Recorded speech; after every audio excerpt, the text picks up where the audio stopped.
Hi everyone and welcome back to the IMF-World Bank Annual Meetings.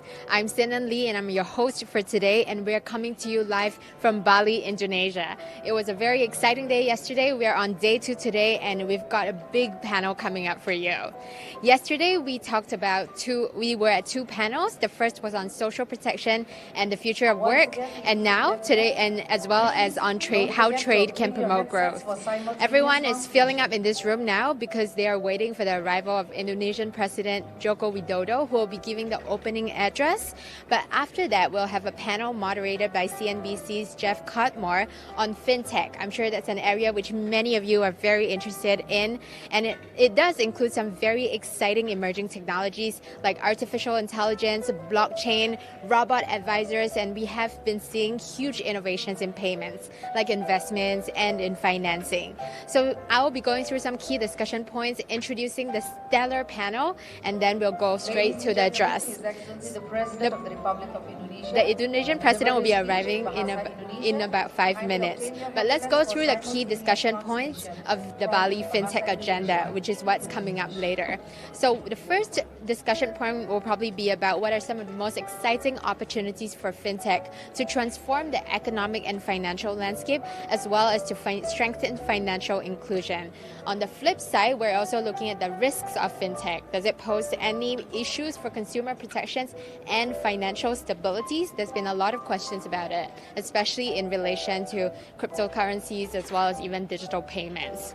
And the third question, which all of the panelists will likely be talking about, is how international cooperation can strengthen and develop fintech to its maximum potential. So a fascinating panel coming up. Stay with us. We're very excited to have you watch this panel through Facebook, Twitter, as well as YouTube. So let's talk about fintech. What does it actually mean? So fintech is short for financial technologies and includes a whole range of technologies, business models, and products which are changing the financial services industry. So that could mean cashless payments, crowdfunding platforms, robot investment advisors, and virtual currencies like Bitcoin. So we'll be talking about that. Indonesia has had mixed both regulations on digital payments as well as on fintech. So we'll probably be hearing more from the panelists later. So let me, without further ado, go through whom is going to be speaking at the panel today. As I mentioned, everyone's very excited. The president of Indonesia is coming here and giving his speech, which will be in Bahasa Indonesia. He was elected in July 2014 for his clean reputation as a great politician. He began his career as the mayor of the city of Solo and went on to become the governor of Jakarta. The moderator, as I mentioned, is from CNBC. He's the anchor on the flagship program Squawk Box, and he has had 20 years covering the financial markets. He's known to bring panels to life. So stay with us. It'll be a very exciting panel on fintech. The people on the panel include Christine Lagarde. She's the managing director of the IMF. She really needs no introductions. She's the face of the IMF, very accomplished woman who's held top positions in the French government. But I recently read a remark that she made about fintech, and she's very, very upbeat and open-minded. She told central bankers and regulators to embrace dialogue about how to use fintech for the future, and at a speech in India, she even kept an open mind about crypto assets and fintech, not just because of the risks, but also because of the potential to transform society. So a very, very forward-looking panel that we can be expecting today. Next up, if you ask any Indonesian woman which other Indonesian woman she really admires, and chances are you're going to get the answer Sri Mulyani, who is the finance minister of Indonesia. She's widely respected, and she has been Indonesia's finance minister since 2016. This is not her first stint. It's her second stint as finance minister. She was previously finance minister between 2005 and 2010.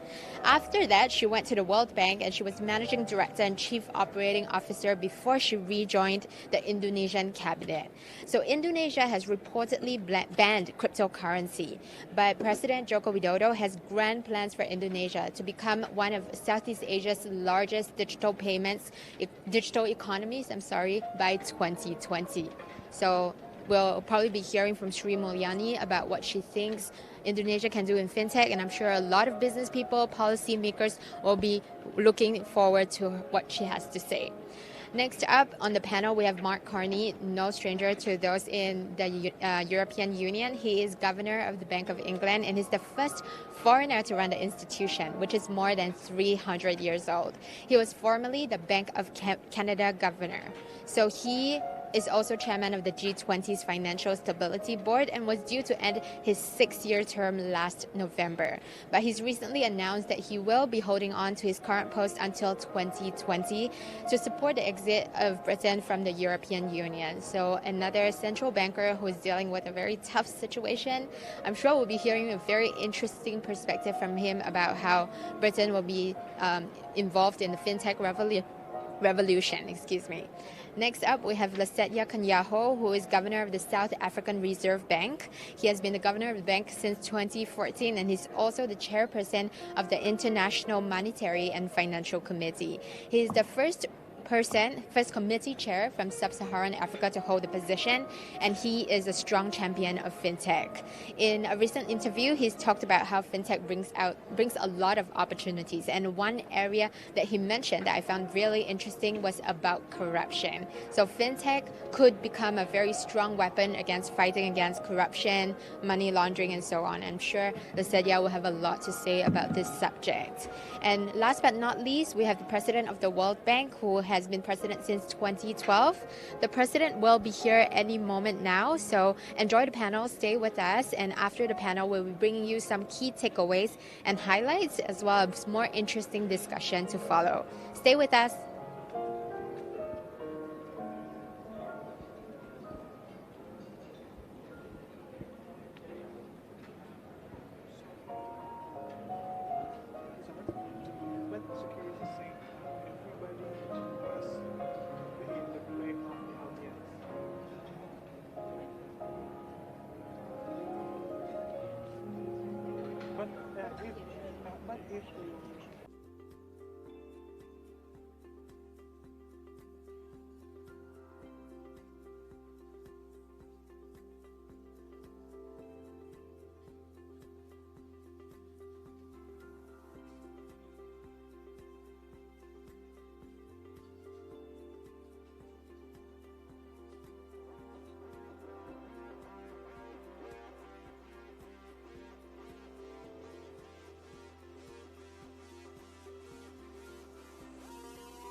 Ladies and gentlemen, His Excellency might deliver his speech in Bahasa Indonesia. Please obtain your headsets for simultaneous translation.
Hadirin kami mohon untuk berdiri. Ladies and gentlemen, please rise. Presiden Republik Indonesia tiba di tempat acara. His Excellency, the President of the Republic of Indonesia, has arrived at Mangupura Hall.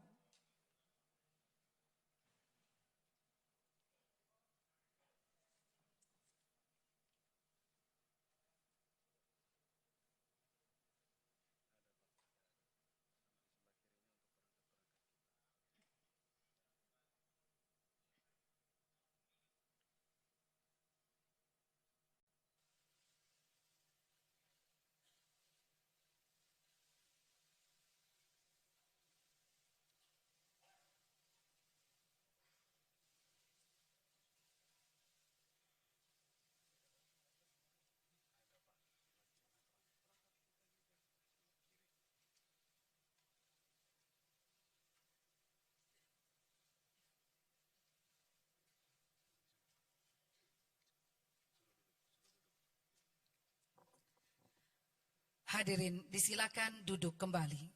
Ladies and gentlemen, please be seated. Selamat datang di Mangupura Hall pada acara Bali Fintech Agenda.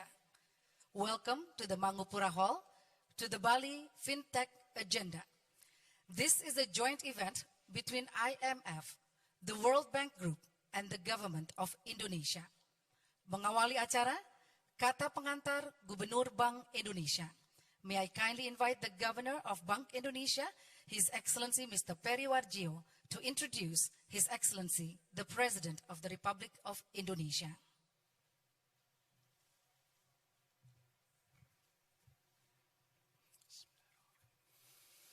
Your Excellency, the President of Republic Indonesia, Mr. Joko Widodo, Managing Director of the IMF, the President of the Working World Bank Group, Chairman of the IMFC, Development Committee, fellow governors, ministers, distinguished speakers, ladies and gentlemen.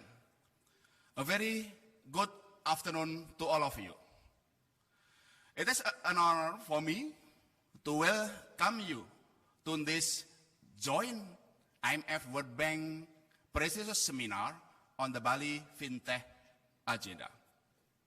And today we will discussing the 12 key elements of fintech development that policymakers and international community may consider. I am evenly great honor to introduce our first speaker, our President of Republik Indonesia, Mr. Joko Widodo.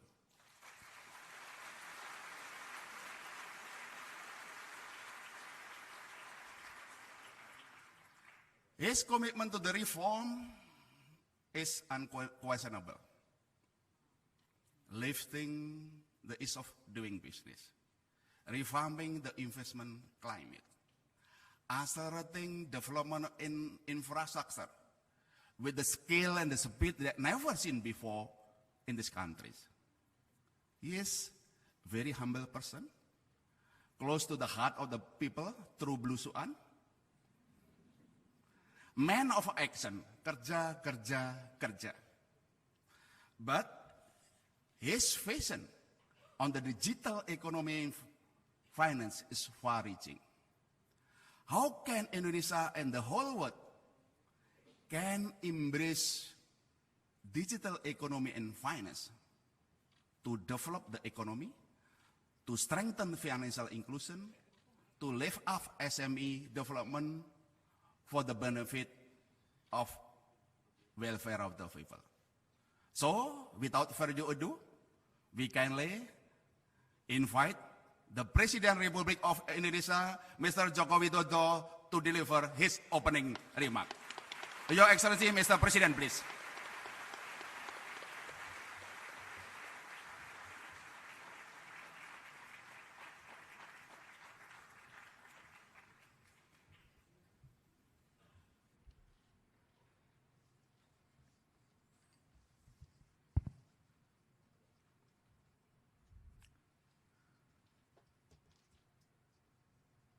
Assalamualaikum warahmatullahi wabarakatuh. Honorable Managing Director of the IMF, Madam Christine Lagarde, Honorable President of the World Bank Group, Mr. Jim Yong Kim, Honorable Head of Government, Ministers, Ambassadors, and senior officials, Honorable CEOs and executives, distinguished guests, ladies and gentlemen, good afternoon. As the many fintech and digital economy innovation continue to sweep the world, I would like to remind us of the regulatory principles which made the modern internet a global and transformational success almost exactly 25 years ago. Arguably, the modern internet was born almost exactly 25 years ago with the creation in the United States of the first modern web browsers, namely Mosaic and Netscape Navigator. This began the era of the first internet boom with companies such as AOL and Yahoo.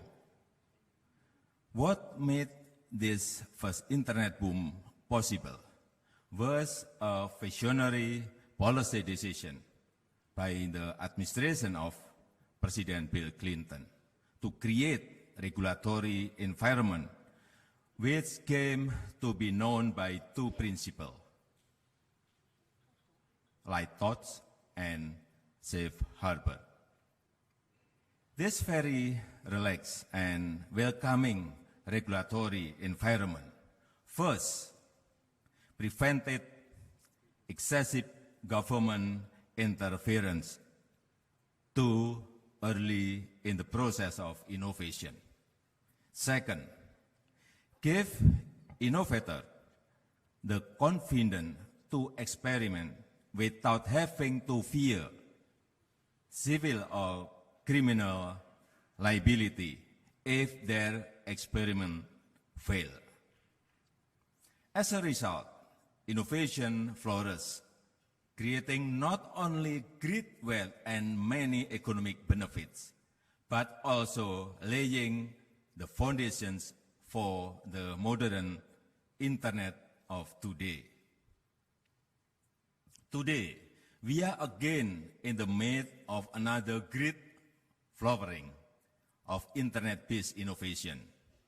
And more dramatically, today's internet boom is reaching deep into the foundation of the economy, into the very payment that are the lifeblood of daily commerce. PayPal, Apple Pay, Alipay, WeChat Pay, and many other such innovations are transforming daily life for hundreds of millions of people around the world. Ladies and gentlemen, similar to the original internet boom 25 years ago, we should not rush to regulate these new innovations, but should allow innovation and experimentation to flourish first. That means we should once again approach this big wave of innovation with light touch regulation. And we should provide safe harbor to those inventors and entrepreneurs who are bringing radical new tools to society.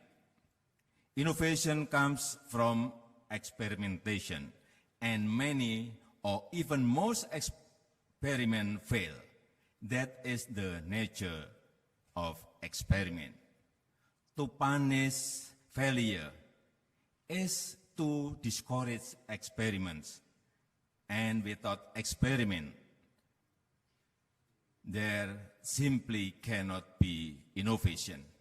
Therefore, it would be contradictory to talk about wanting innovation, but then to punish failure excessively.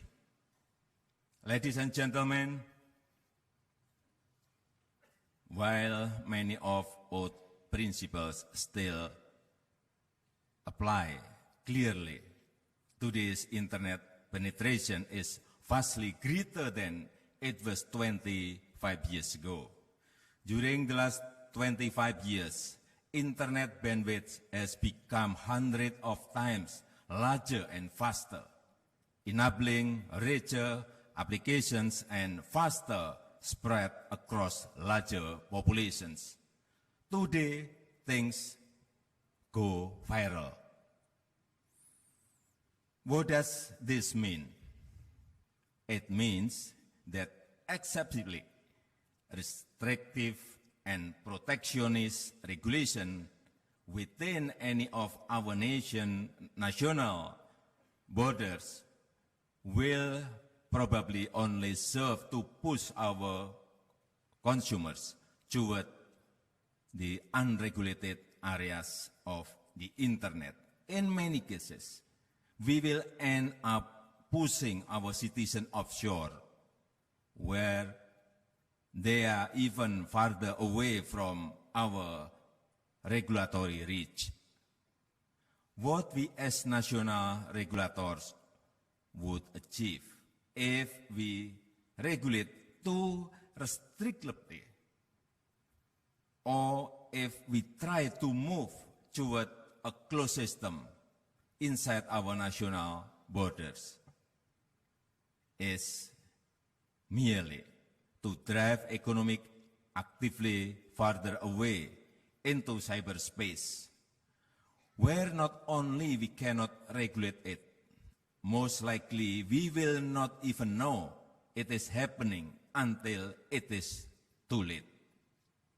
Therefore, I believe that openness to global standard and global platform, in addition to light thought and safe harbor, are not only desirable policy, but merely realistic policy. In Indonesia, we have to admit that we still have much work to do to socialize these realities and the pragmatic need for openness and light thoughts to our own bureaucracy. But I hope that we can all help each other to promote openness to global standard and global platform. Thank you very much. Bapak Presiden, kami mohon untuk tetap berada di atas panggung. Acara selanjutnya adalah sesi foto bersama. We invite all the panelists to come to the stage for a photo session.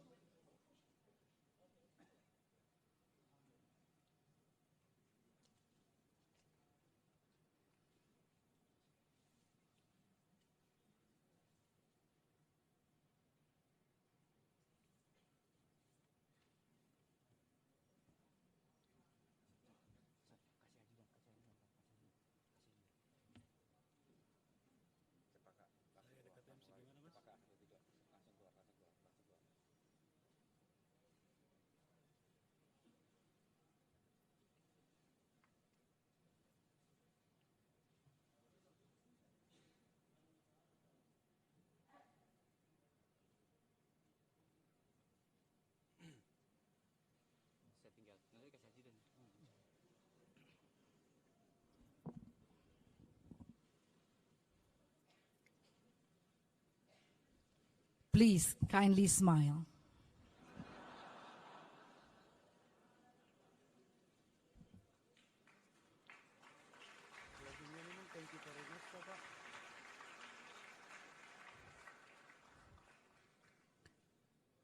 Terima kasih. Thank you. Thank you very much. Secara khusus kami ucapkan terima kasih kepada Presiden Republik Indonesia. Hadirin kami mohon untuk berdiri. Ladies and gentlemen, please rise. Presiden Republik Indonesia berkenan meninggalkan tempat acara. His Excellency the President of the Republic of Indonesia will now leave the Mangupura Hall.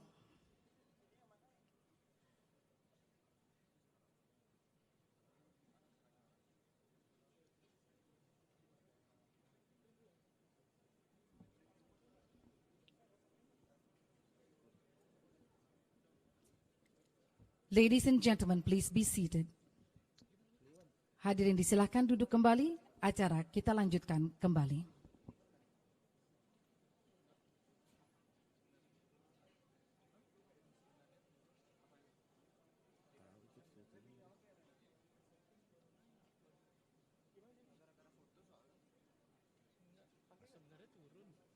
Masukin podium dulu.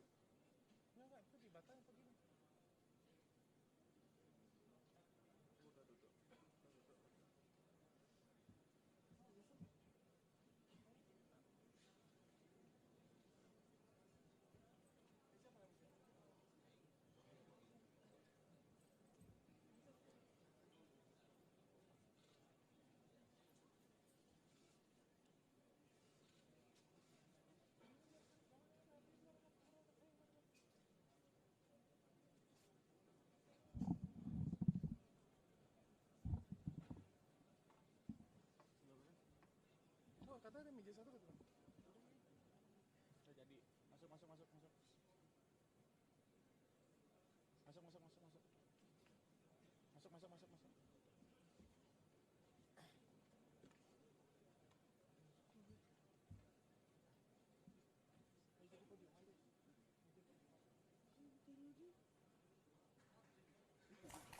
It's okay. The whole, yeah, they just reported it. So, can you hear me okay? Can you hear me? Yeah, excellent. Good. So, distinguished guests, ladies and gentlemen, thank you so much for being part of this event, and a warm welcome to all our panelists here. What a terrific panel. I would pay money to have the opportunity to have each of these people on my CNBC program every morning. That would be wonderful. My name is Geoff Cutmore. I am a CNBC anchor. I present a program called Squawk Box based out of London, and hopefully you've all seen it, and hopefully you'll watch it on the new CNBC Indonesia. Now I've satisfied my boss. Let's move on and talk about the panel. So we're here to talk about fintech, and I just want to make a couple of comments, and then let's get into the conversation, because you want to hear from our panelists and not me. And my comments would be this. Fintech at the moment is disruptive, chaotic, and uncomfortable. At its most crass, it represents a cryptocurrency ICO that has been launched to fund the ego of someone who then wants to go and invest it elsewhere, or perhaps just buy themselves the latest Learjet. At its most simple, and I think this is the point to remember, at the end of the day, what is fintech? Fintech is only about the introduction of technology to improve or create new services that make people's lives easier. So bear that in mind as we think about the uncomfortable change that is being foisted upon the legacy banking system, the current financial architecture of the world, and of course governments that are having to react very quickly. So that's my piece over and done with. Let's move on. And I want to say thank you so much again to our panelists, and just give a very quick name check, because this event is being broadcast live in part on CNBC. So just a warning, be aware that you may be taken in a cutaway shot at some point. What was it the moderator said? Smile if you're on camera. Sri Mulyani and Drawati, thank you so much for being with us. Development Committee Chair, and of course the Indonesian Finance Minister, Jim Yong Kim, the President of the World Bank, welcome. Christine Lagarde, Managing Director of the IMF, great to have you with us. Leseche Hanyaho, the Chair of the International Monetary Financial Affairs Committee, and of course the Governor of the South African Reserve Bank. welcome, and Mark Carney, Chair of the Financial Stability Board and Governor of the Bank of England. Let me, if I might, just get quick comments from each of you here. The Bali principles set out an agenda, and they also acknowledge the opportunity that technology is creating to transform the economic and the financial landscape. So, Madame Lagarde, if maybe I could start with you, and it's the same question for everybody, and that question is, from where you sit and the job you do, what are the key priorities in terms of this Bali agenda, and what should it focus on achieving? The Bali agenda comprises 12 key elements that we produce jointly with the World Bank. So it's a joint production of Jim's team, my team, to alert all our member countries to the key items that they need to check on their own priorities, on their own policies, to make sure that they obtain what President Jokowi was saying, in other words, reap the benefits of fintech and avoid the pitfalls of nasty stuff happening in the darkness and using fintech as a conduit to move money around. From my perspective as the IMF, two priorities. One is make sure that it is used in order to include as many people in the financial world. And second, make sure that it does not damage the financial stability that is a common good for all of us. President Kim. So, I don't think this. Yeah, it doesn't work. Sounds. Want mine? Give it a go. Thank you. No, Christine, don't do that. So let me also start by thank you, Christine, the IMF team, and I just want to congratulate our two teams that have worked so hard to put this agenda together. And so for us, the mission is to end poverty and boost shared prosperity. So it's looking around at some tremendous innovations, the Aadhaar system in India and PESA system. There's so many different innovations, but they've been very localized. And so our goal is to make sure that everyone can benefit from it, but also our sense is that there are innovations in the technological world that can help us leapfrog generations of bad practice, generations that would take forever in terms of reducing corruption. We actually, we talked about cryptocurrencies, but we think distributed ledger has huge potential, and we issued the first blockchain bond in August, where we created, allocated, transferred, and managed the entire bond through blockchain technology. What it did is it reduced paperwork and it reduced our cost, and we think that's something that could be extremely helpful in the future. So the focus is we at the World Bank Group have just had to admit that we're not keeping up with all the latest developments, and we're not doing it in a way that would help our clients take advantage of the great things that are coming out of places like Silicon Valley, Israel, other places, but then also manage the downside by having a good policy environment. So we think there's huge potential. The financial inclusion, universal access to financial services by 2020 is one of our goals. It will not happen without deeper and deeper engagement with the technology world. But I think also what I've learned, and out of the last 4 weeks, I've spent a good part of 2 of them in Silicon Valley meeting with companies, and I'm just telling you that things are happening so quickly. Tom Friedman wrote this great book about the technology industry. He said it was the first book that every 3 months he had to revise it completely, because in 3 months the premises of what he was writing about could have changed completely. That's how fast it's moving, and we at the World Bank and IMF, because we interact with so many countries that don't have a Silicon Valley, it is absolutely our responsibility to keep up with the changes. Thank you. Minister Indrawati. Yeah. I think this is the response of the IMF and World Bank when we discuss about many countries is really facing now what should we do.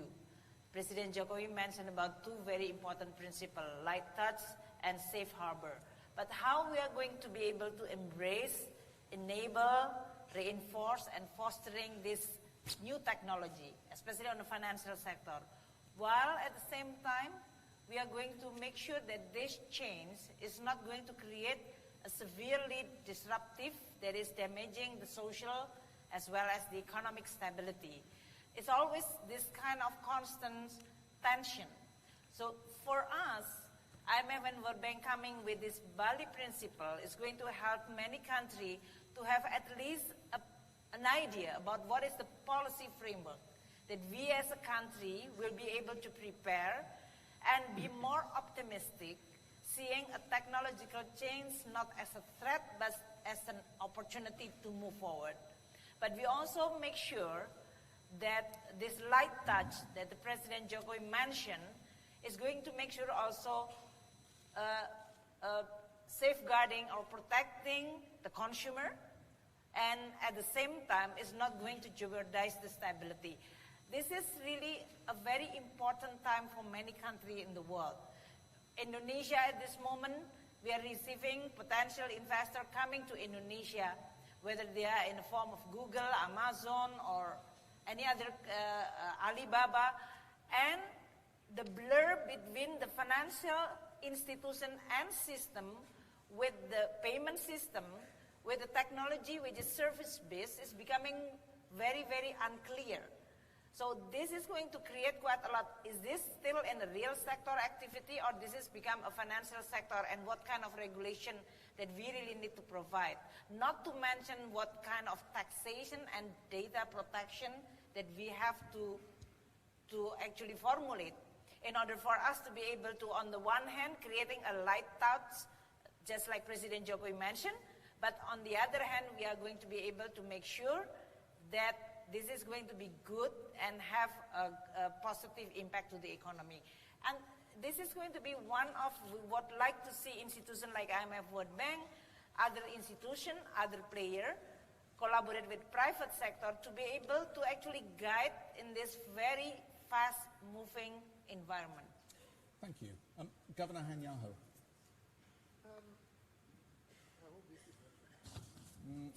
I think we're going to run another microphone onto the stage for you, if we could.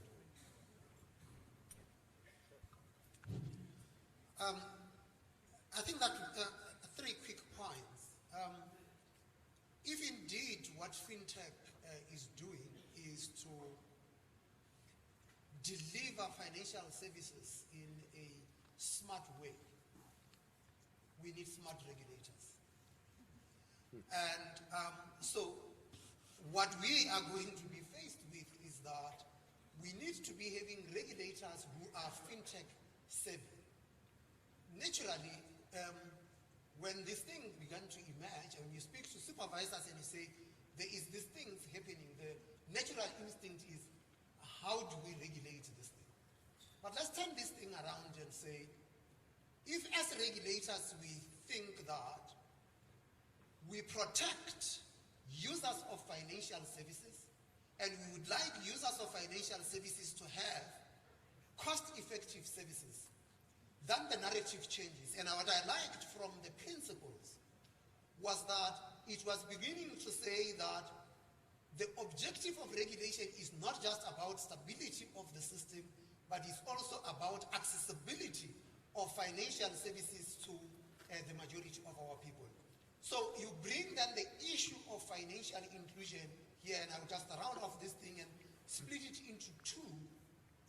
And then you could talk of domestic financial inclusion, which means that it could actually make the delivery of even government services much more accessible for people, much more cost effective.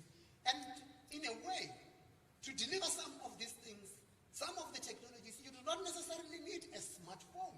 The phones that people are having, there are lots of services that you could actually roll out to people. So for me, that is the first thing. The second and the last one has to do with the costs that people face in remitting money across borders. And I think that for me, when I looked at the innovations in this space, I asked myself a question: how would you bring down the cost of remittances. Mostly, I think that is the World Bank studies that showed the importance of remittances from the developed world to the developing countries, and the cost that people are actually experiencing in delivering these things. And what I'm drawing from these principles is that they are striking a necessary balance between protecting the financial system against abuse, and at the same time focusing on you could actually bring more people into the financial sector. Thank you. Governor Carney. Okay, it's working. Let me make 3 points, but first I would just want to commend the World Bank and the IMF for this initiative and the President for his sponsorship of it. I think what we're all saying, and picking up where Governor Netanyahu started, is we're all looking to embrace the promise of fintech, and we have to go very quickly to what it actually means for people and businesses.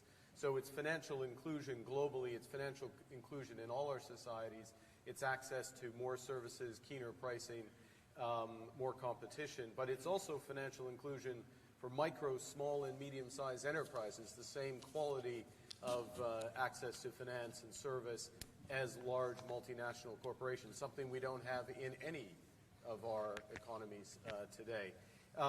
And it's also to improve the resilience of the financial system. And I think we all think that done properly, fintech can add to the resilience of the financial system. So that's the first point, embracing its promise. The second is to get practical and say, well, and this is part of the agenda, is how do you enable those new technologies? What do we actually do as you move back from the consumer to the technology? What can we as authorities do? And part of it goes right into the infrastructure that we oversee. So I'll use an example in the UK, which is the large value payment system. It's called RTGS. The central bankers in the room all oversee similar ones. What we're doing is we're reforming that so that it is a plug-and-play system, that the innovators that the President spoke of, they can figure out different ways to plug into that system, bypass the banks, have direct access, and then provide more cost-effective services. Now, one of the big opportunities there is exactly what Governor Netanyahu just said, which is around cross-border payments. They are currently 10 times the cost, at least, of domestic payments. Unacceptable. We're working with the Bank of Canada and the MAS, both governors are here, of looking at other ways of lowering those through DLT and other technologies. But just by changing the access to your core system, you can start to make progress here. There's issues around data. Let me make one quick point on that, if I may. We can empower digital IDs globally, the same ID for corporations. We've done it in the financial sector. We work together on this for the derivative markets. There's now 1.2 million LEIs, legal entity identifiers. This is highly efficient. We should spread it across corporate identifiers so that everybody in the world can instantly know the client. That's the way you also supercharge cross-border payments. Let me move to my last point, which is around competition and empowering competition. A big emphasis on that in this agenda. I mentioned equality of access to the core of the system. That's one way you empower competition. So non-bank payment service providers have the same rights as banks to access the core of the system. What about non-banks being able to deposit with the central bank, having access to lender of last resort? The President spoke of light touch, or I'd prefer, and I'm under the control of the chair of the FCA is here with his sandbox, proportionate regulation, early on proportionate regulation as that innovation is happening, and also proportionate and quick access to licenses so people can get out and experiment. And again, in the UK, that's what we have focused on. So what I like about this agenda, just to finish, is it goes high level but very quickly brings you to the practical. What can we as authorities do to help create an environment for that innovation? Thank you very much. I mean, the context in different countries is obviously different, but the outcomes are very similar in some ways. And particularly here, it feels that the issue of inclusion and poverty reduction is a key one when it comes to embracing some of these technologies as they're applicable to perhaps disparate communities spread wide, mobile technology that can be utilized very effectively. President Kim, can I just ask you to make some specific points about that issue and how that affects what you do? So technology is having a lot of different effects in developing countries, and I talk about this all the time. One of the definite effects it's having is it's raising everyone's aspirations. So if everyone gets access to broadband, and we actively are trying to ensure that everyone has access to broadband by 2025 or so, then what you'll see is everyone will be able to see how everyone else lives, their aspirations go up, very specifically their reference income, the income to which they compare their own, goes up. And so expectations are very high. And then if you look at, so what else is technology potentially doing to paths out of poverty? And the story I tell all the time is in Bangladesh, the number of new jobs in the garment industry has dropped precipitously in the last 5 to 10 years. And part of it is because the Bangladeshi factory owners are buying robots to make clothes. They can a sew bot, it's called, SCW bot, can sew a shirt in half the time that the most efficient Bangladeshi worker can do it. And so those are they see what they can have. Technology is going to affect the workplace. And so the question is, are there new models that come out of the fintech world that now can be applied to go around the normal development process? Agriculture, light manufacturing, heavy industry has been the assumption in development economics that all countries eventually will go through that, and the competition will be over lower wages. Well, the assumption now is that lower wages is not really going to be a competitive advantage. And so what do you do? And outside, Christine and I went through and met some of the financial innovators, and I think there's great hope that some of those models, our friends Eric and Candice from Ant Financial were out there. If you're on the Alibaba or Tencent WeChat systems, you can get up to $150,000 in 2 seconds because they don't need to shake your hand and do the regular know your customer type things. They know from your online behavior whether you can handle a $150,000 loan.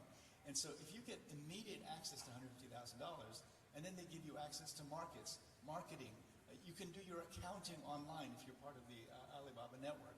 If you get access to all those things and can start a new business, that may very well be a potential path for countries that are not going to be able to attract the garment industry, are not going to be able to attract heavy industry. So it's not just that it's important. It is actually partly causing the problem, higher aspirations, fewer jobs. But we feel that there are great new innovations that could give us a completely different approach to how you grow an economy and how you create jobs. Okay, thank you. I just want to come back to some of the issues, Governor Carney, that you raised about regulation and about financial stability. Let's put this event in context. We've seen a difficult period for many emerging economies. The fear is one of liquidity flowing away from markets. In a way, the challenge that fintech brings is it takes liquidity away from the existing legacy banking system, a banking system that's been built over decades and has robust structures and has been tested by many financial crises. Is it a good idea to allow cherry picking by fintech businesses of profitable segments of banks and then that liquidity to melt away from institutions that need to remain robust when conditions are tough? Isn't it a good idea, therefore, to slow the pace of innovation and hold back some of those businesses that may be running too quickly? I could rephrase your question and say, is it a good idea to protect the banks from serving their customers better? That's what we're talking about. We're talking about innovators serving customers better. Look, I'll go back to the UK. 1/2 of small, medium-sized enterprises in the UK, 1/2, only rely on internal finance and only intend to rely on internal finance in part because of the hassle and cost of accessing the banking system. Now, that's not taking liquidity away. It's providing new liquidity to those. And some of the things Jim just spoke of those types of models, perhaps by different providers, but those types of models are the ones that will reach small, medium-sized enterprises, micro enterprises. The other thing I'd say is we as authorities have a responsibility to make sure that the banking system is ready for these changes. And last year we ran a stress test. We ran 2 stress tests. One was more highly publicized, but the other related to exactly what you're asking, which was the stress was, how will you look in 5 years' time in a world where customer acquisition costs have dramatically changed, where you have intense competition from fintechs, where the value chain of banking is being disaggregated, and that was the essay question. It was a little surprising to us that we as the regulator had to put that essay question to the boards, but it's their job to think it through, and it's our responsibility to ensure that the innovations can happen in a responsible way, in a sustainable way, but I don't think you'll find anybody who is looking to protect the incumbent from innovation that's serving the clients better. Thank you. Let me ask you a question specifically then about the emerging market context, because where you have countries where there is some sizable ownership of banks by the government, like the UK, for example, at times recently, should you run at a different pace or manage the situation differently? Minister, can I ask you to respond? Well, but this is exactly your question is the classical problem that faced by many policymakers, in which you are going to have an innovation technology that will disrupt the old business model, that maybe they are going to promise something positive, for example, like the penetration, low transaction costs, then financial inclusion, with the old business model which is still heavy in overhead costs. So the question in this case is always what should we do as a policy maker? This is regardless whether this bank owned by the government or not, but this is just how this transformation could actually have the maximum benefit for the economy and the people with the minimum, as much as possible, the transition costs. The dynamic is always like this. The existing business model, in this case the banking, will argue that, well, we have to comply with so many prudential regulations, safeguard, and all those things. And then this is totally new business model, which is not having the same level playing field. So the first question in this is always, do we have a level playing field that is allowing this competition, Mark mentioned competition, to be fair? And of course, this can be used in framing by the level of competition, or even level of competition can be used to protect the existing business model and stifling new innovation. So for government in this case, I think if you hear from President, you ask me as a DC chair or as a finance minister of Indonesia. If you ask me as the second role, President Jokowi has already mentioned that he really want to embrace, he want to really like reinforce these chains. He even want to use this technological change to pressure the existing business, even though this is state-owned, to be more open and competitive, because he doesn't believe that protection and close policy is going to good to serve not only the people of Indonesia, but also our own business in this case. This is just creating a totally excessive fat or rent-seeking even in this case. So for Indonesia, we have the leadership like President Jokowi is actually very, very clear in terms of direction. So leadership is important, and that is the direction that we have. Now, the next question is, what kind of transformation? What we could do is, of course, for the existing business model like banking, can they do the innovation just like as agile and as innovative? They are going to finance the championship, innovation.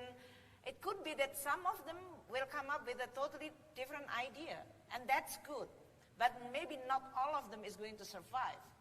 But on the other hand, the new business model, like in Indonesia, we have Gojek, which is going to become a GoPay. They definitely want to become a payment system in itself.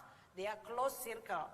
This is something that then threatening the business model of the old banking system, in which you have a brick and mortar, and that's creating a huge overhead cost. And the government of Indonesia is allowing that to prosper, the new innovation to develop. And we still have to struggle about how we create a level playing field. Central bank and OJK, that is Financial Sector Authority, have to make sure that there is also an element of customer protection. Not to mention, I think, taxation from my side. And then the last thing on the data and data protection. I think this is still very evolving. I do hope that this Bali principle, which IMF-World Bank providing us, as well as all other the discussion that we have in the G20 or an OECD, is going to provide government ability to respond in a more aligned with the need to change itself. My own role as a finance minister, we engage, we communicate, I invite them, we discuss, we try to understand their business model, and then what kind of fiscal policy, taxation that is going to be able to continue providing a safe space for them to innovate, while at the same time providing time for the old business model, a signal that, hey, you need to change. This is coming, and it is now in front of your door. So this kind of policy response, which we try to do. I don't think that it is perfect, but I think we learn from other countries, and we learn from many discussions among policymakers as well as engagement with the private sector. Governor Hanyaho, you talked about smart technology needs smart regulators. Does that mean it needs necessarily a new crop of regulators, probably under 30, who understand the technology maybe a little better than the existing regulators who license bricks and mortar banks as it is? Because this technology has the potential to leapfrog the old legacy banking industries that we have in the developed world, but it also has the potential to sidestep the existing regulation. And tax is one area that is particularly tricky at the moment with technology companies. So how do you address that? Three things. I want to start where Mark ended about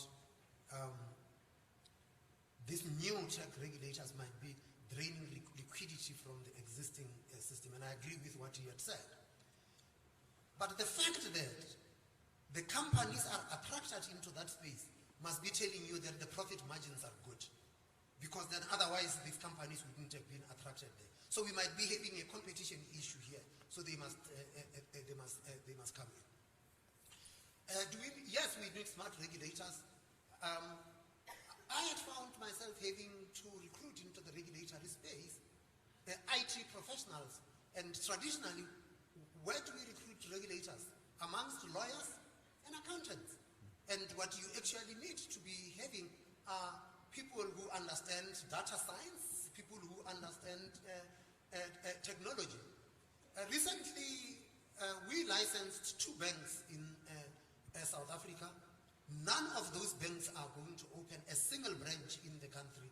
All their platforms are based on mobile technology. One of the banks actually calls itself Bank Zero, and the idea is that they will have 0 branches and they are going to have 0 fees. There are lots of other things hidden in there, but the truth of the matter is that they will make services, financial services available. And our political leaders, they always mean well. They would like to see branches of banks everywhere, in the villages, in the shopping centers, and so forth.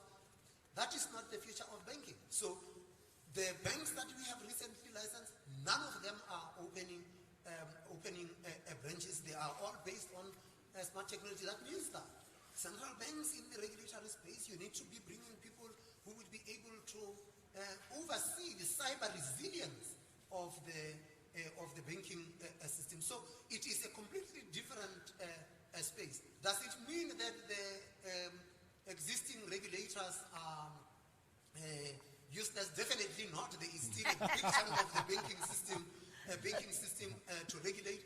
Do we have to recruit younger regulators? Of course, that is how the systems continue to renew themselves, by constantly bringing in young people. You have got to keep them busy because they get bored very quickly, and if you don't keep them busy, they leave the regulatory system. But can I jump to that? Very because briefly. like a finance minister in Indonesia, 60% more of my staff is now millennial. So if you talk about all the regulators now, they are actually at the same age with the one which is outside there. So it's really how we are going to make sure that this young generation policymaker is not going to be like formed or shaped in a way that is an old model, but they are becoming more engaged with the community or the same generation that they have to serve. So we've heard a lot about the benefits, we've heard a little bit about the challenges, and we've heard about the opportunity, I think, from President Kim here. I think, Madam Lagarde, my question would be, is there a general principle, or indeed 12 principles, that help us strike the right balance then between the benefits of this innovation and clearly some of the risks? Yes, and that's really the whole point of this Bali agenda, which we were working on, which President Jokowi encouraged us to accelerate and to launch now. The beauty of it is that it tries to secure the benefits arising out of the system and to guard against the risks that are out there. I'm a little bit concerned when I hear President Jokowi talk about the light touch, because it reminds me of the soft touch regulations that we had just before the financial crisis in 2008. So to that, I would certainly prefer that we use the Bali agenda as the source coming out of Indonesia for this proportionate regulation that Mark was talking about. Because what we have here is, disruption that is caused by a lot of innovators out there, and it doesn't belong to the advanced economies, it doesn't belong to a category of people. When you go and visit Indonesia, you meet lots of disruptors who actually master a lot of fintech principles that they deploy, where they manage to get lenders and borrowers together, where they use distributed ledger technology to accelerate payments. So it happens in many other countries as well, including in the sub-Saharan African countries. So that disruption caused by those multiple innovators all around, which are disturbing the rent seekers. I think Mulyani is she's completely right. And the banks who feel disrupted are now looking at DLT massively. I think if you talk to any consultants in DLT, they'll say that their big clients at the moment are the banks. So they know what's coming, they see it, and hopefully we will manage to get some good productivity out of that process, because we need that productivity badly. Additional point that I would like to make, actually 2 points. One is, I think in the Bali agenda, we point very directly to the risk of what I would call, as a former lawyer, forum shopping. In other words, if there is no international cooperation, if there is no adherence to those Bali agenda key elements, then there is a risk that somewhere, somehow, the regulatory environment will be conducive to an abuse of the system, and will be the leak through which unwanted, unnecessary business is being conducted. So, my critical point here is, it is not prescriptive, it is not either light or heavy, but it's a very strong agenda for all countries to actually look at each principle and ask themselves, am I addressing this issue? Am I protecting consumers? Am I guarding against the instability risk? And am I restricting innovation, which should not be the case? Last point, to my friend the governor's issue. They should be young, they should be innovative, but they should be both in the reg-fin environment, but also in the sub-fin environment. Supervisors and regulators must be equipped to appreciate whether a marketplace is in fact a marketplace, or whether it's actually taking deposit and eventually stepping into the banking system. Because if we cannot guarantee that, then we're going to face problems that we faced in the past whenever we had soft touch to the extreme. And let me just bring this very much up to date with the messages we've heard this week from the IMF and the World Bank about the risks of a trade war between the United States and China. The new risk, it seems to me, is that technology becomes a casualty or the next frontier in that battle, and that we end up with two internets and competing payment systems and competing P2P tech advances and so on. How worried would you be about that development if that is indeed the direction we go in? I think if that was to happen, and if it was not just two, I think it would be three that we're talking about, because the data aspect comes into play, and you could end up with a sort of US-dominated, Europe-dominated, China-dominated different regions. But that would certainly hamper the productivity and the benefit that can be unleashed from an international system that is protected against instability risks. Governor Carney, you want to come in? Let me just make a point to link to the core agenda of the fund and the bank at these and other meetings, and the FinTech agenda, which in the end it's about inclusive growth, making globalization work for all. And one of the great opportunities of FinTech is that we can make tremendous advances on an age-old problem, which is knowing your client. It's an issue for anti-money laundering, counterterrorism financing, but it's also just an issue of the frictions of operating in the financial system, wherever you operate, whether it's here in Bali or in Birmingham or beyond. And through linking data sets, having clear identifiers, you can know your client everywhere. And last point, in a world that is a global economy that's redistributing itself, it's much more peer-to-peer, it's much more distributed, it's global supply chains. This is the promise of inclusive globalization. FinTech can help make that work. And so we, on the technocratic side, if I can, apologies to the minister, you cross over the two, but you've been a technocrat, and and you will be again, I hope. But we on the technocratic side, we have you still are, we have the ability to build that framework that supports truly inclusive globalization. Now, what happens with the trading system happens with the trading system, but this agenda can make it happen. But the beauty is that you have low barrier to entry, hence it can happen anywhere, and you have the ability to scale, which can actually turn a system into something that works, is profitable, and can disrupt. And just to wrap up, if I could just throw in a slightly off-topic question, but I think it is relevant. One of the important issues is clearly that we have trust and integrity in our regulators and our policymakers.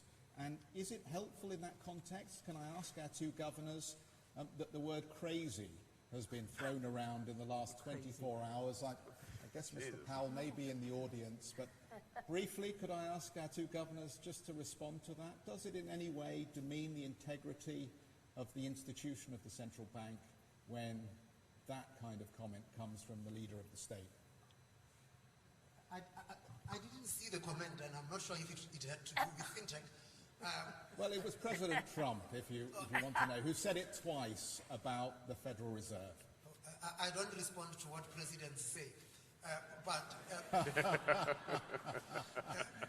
let me just make the point that if we are to advance this agenda, regulators need to be given the space to act independently without continuous political interference. We need to be given that space.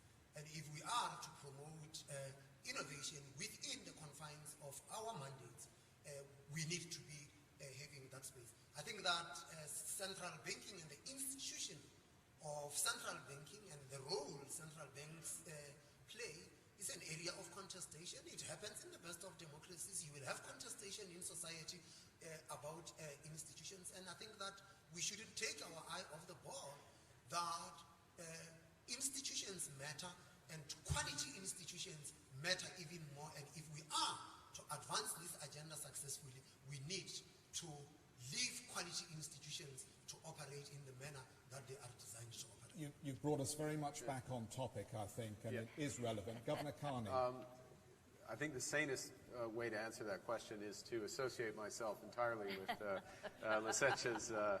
Lisecce's answer. I'll just say one thing, though, on this topic, is that of the many qualities of Chair Powell, is he's an individual who really understands the plumbing of the U.S. and global financial systems. And one example is the reforms that are going underway on LIBOR, for which he's one of the main sponsors. And that's an incredible advantage for the system at a time that the system is changing, to have someone in his position who has that level of technocratic expertise. So to take it in a bit of a different direction, I was growing up at a time when young people used to say, never trust anyone over 30, right? And they don't now? And the thing is, at our institutions, it's almost the opposite. We never trust anyone under 30. And we're not institutions that are good at having lots of young people running around doing new things. Okay, Christine's shaking her head, so I'll say, for the bank, yes. Right? It takes a long time to rise up the rates of the bank. So I think, to our great credit, though, what we're doing with the Bali Fintech agenda is inviting disruption of our own institutions. And I hope that everyone knows this is something that's going to keep going forward. I mean, we have to